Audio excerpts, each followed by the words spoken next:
He oversaw a number of USAPs that were secretly managed at the Skunk Works, including, most notably, the development of the F-117 stealth fighter. Ben shared a slide set of about 40 slides of different things, starting with the U-2 spy plane, going all the way up to the stealth fighter at that time, mentioning that he couldn't talk about the other secret stuff. But when he ended his talk, he had a slide of a black disc zipping off into outer space.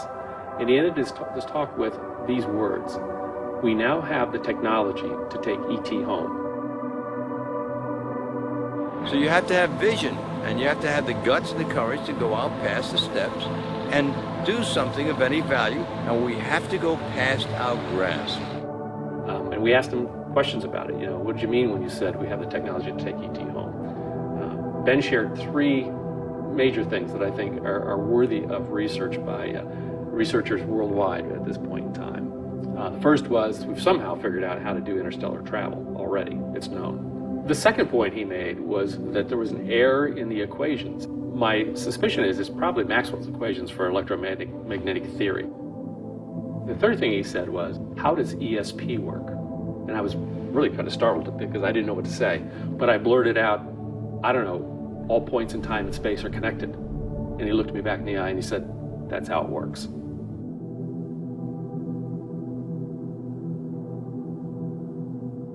History has taught us that to simply innovate new technology may not be enough.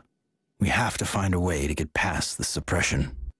We've already now had a breakthrough just a couple months ago of the tritium battery. Finally, a company has come up with an actual commercializable unit, but it's very small. It's designed for an IC or some small circuit component. So this is a good sign, because it shows the way to introduce a free energy device is to introduce a small version of it. If you have a revolutionary energy device, it has to be introduced in a way that doesn't look like it's a revolution.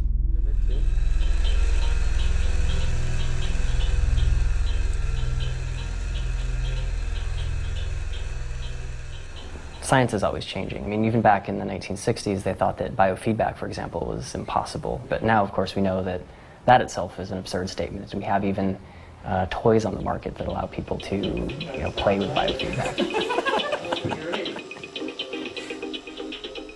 These sciences have been around for decades. They have been ruthlessly kept secret because of the kleptocracy of what I call the petrofascists, the people who are hell-bent on maintaining the power of a centralized petrodollar oil, gas, coal system. So that does create scarcity because that is a zero-sum game. But when you take us off that system onto this new system, it's an entirely new macroeconomic order, and scarcity becomes non-existent. After years of disappointments, Dr. Greer and his team are now attempting to build an energy research lab in Virginia, where scientists and inventors with working prototypes will have a safe haven to build. So this is an example of how the analysis is done using what's called a genome browser. And it's more or less a schematic representation of the chromosomes, and at a very high level of resolution. So the sequence that we got from the mitochondria tells us with extremely high confidence that the mother was an indigenous Indian from the Chilean area, and the haplotype is called B2A. Now, the other thing that immediately fell out of the analysis is that it's male. It has so-called Y chromosome material. In fact, it's got a full Y chromosome. It probably died in the last century, if I were to make a guess. I can say with absolute certainty that it is not a monkey, right? It is human, or as close to human, closer to human than chimpanzees would be. But when you count up the number of mutations that we're observing, what we're seeing is more than what we would expect to be caused by simple cell division. When the sequencer is creating or making these reads, it's doing it more or less at random. So what does the computer program do that people have written and designed?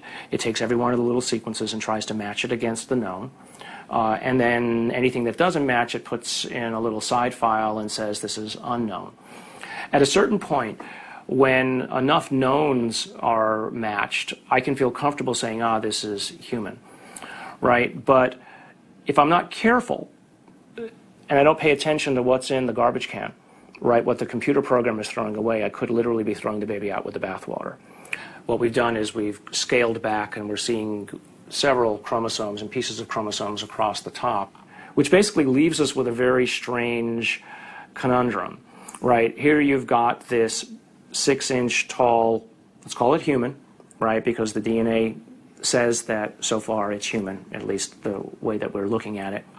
This gene, PCNT, which is known to be associated with primordial dwarfism, we don't have any mutations here. It lived to the age of 6 to 8.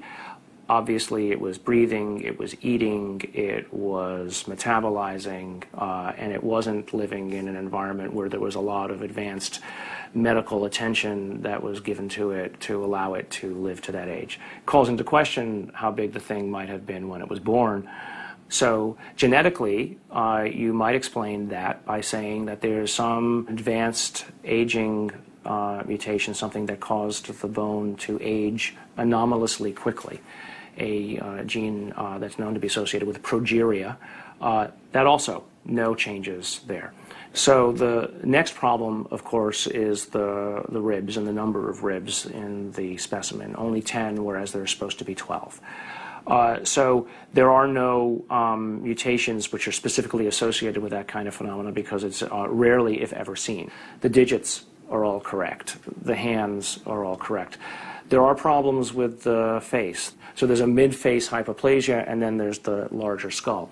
So again, I think in summary, there are genes associated with any one or two of the anomalies that we see in the specimen, but there is no mutation which is known to accommodate or call for all of the mutations. Even with the things that we know could be assigned to one or more of the anomalies, we don't find them in the genetics of this specimen. That leaves open the question, what genetics is causing the anomalies that we are observing? So, although I entered this thinking DNA was the answer, it made me realize that in the context of the bigger biology questions, there are other levels of control that need to be understood and answered. The non-coding RNA, epigenetics, etc. And things that we probably haven't even thought of yet. So if I just look at, this is base pair 19,800,000 or so at this edge of the open region. I can go all the way over here, and now I'm at 21,000 or 22,000. So the answer's not finished, and it's not as easy as actually, frankly, I thought it was going to be at the beginning. So that's basically 2 million base pairs of DNA where nothing seems to sit. It's just like the way societies do things. They try to fit things in boxes. We have literally written a computer program that does exactly that, tries to fit it in the box. Doesn't seem very efficient, so on that basis people would call it junk. But I think we now know that there's any of a number of other features of what DNA is doing in there. It is expressed, and so we need to be careful, obviously, that we don't let our instincts or the programs that we write to match our instincts make the decisions for us. No matter what, for me, this has been a fascinating, more than an exercise. As soon as I've collated this information into a form that other people can take advantage of, and it's accepted for publication, I'm just going to put it out on the web. You know, I don't have the resources to study and follow down every single angle that this opens up. But you know, maybe there is a listener out there who will be sufficiently intrigued by this to do the analyses themselves, and maybe they'll find something that I missed. Great. If additional samples or examples are seen of this, I'll be the first in line to want to sequence it, because then all bets are off. I want to say other things here, but I also don't want to open myself up for, you know, attack. This search may have uncovered a major finding about life in the universe and its origins. What is this being? Could it be a missing link in evolution? Could it be an entirely new species? Or simply a disease we have never seen before? Or could this be an extraterrestrial being from another world?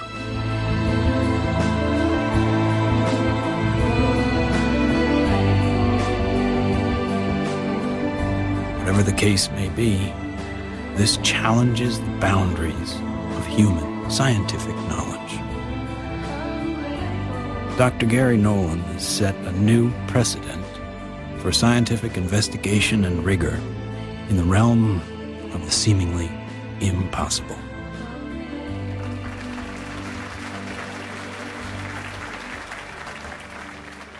Now, we have now over 4,000 cases of extraterrestrial vehicles that have landed, 3,500 pilot cases, over 5,000 documents from the U.S. government, and hundreds of thousands of pages of documents from 14 countries that have opened their files since the Disclosure Project was launched 11 years ago.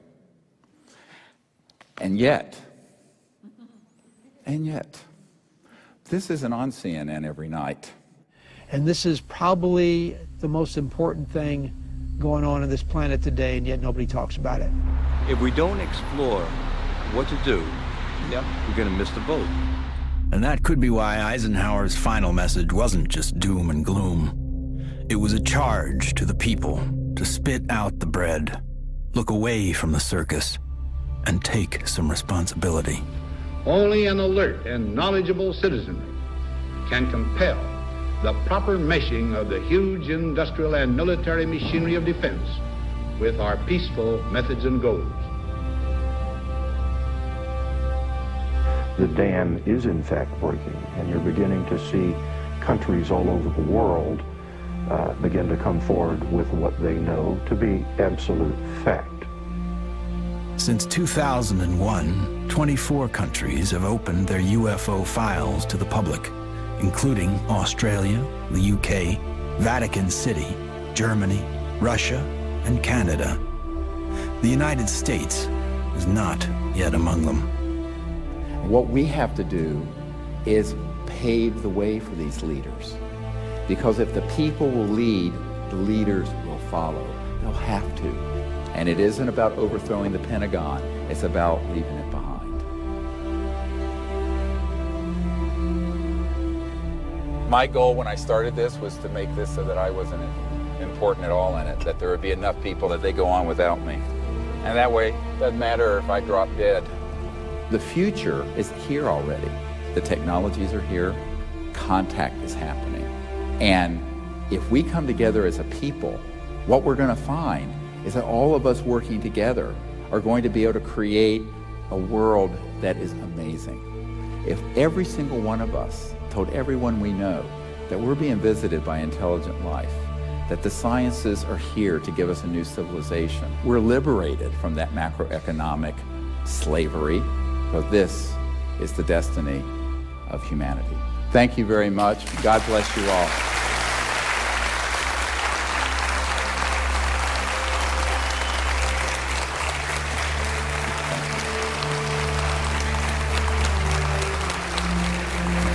Thank you.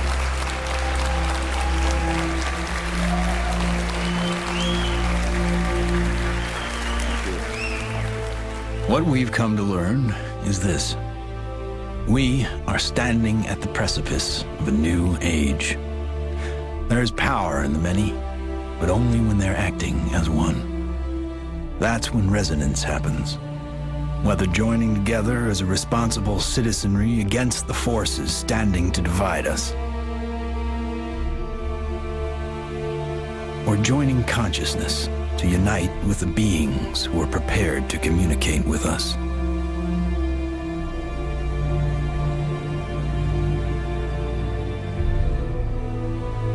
In order to succeed in this endeavor called life, we must come together as one.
Koşa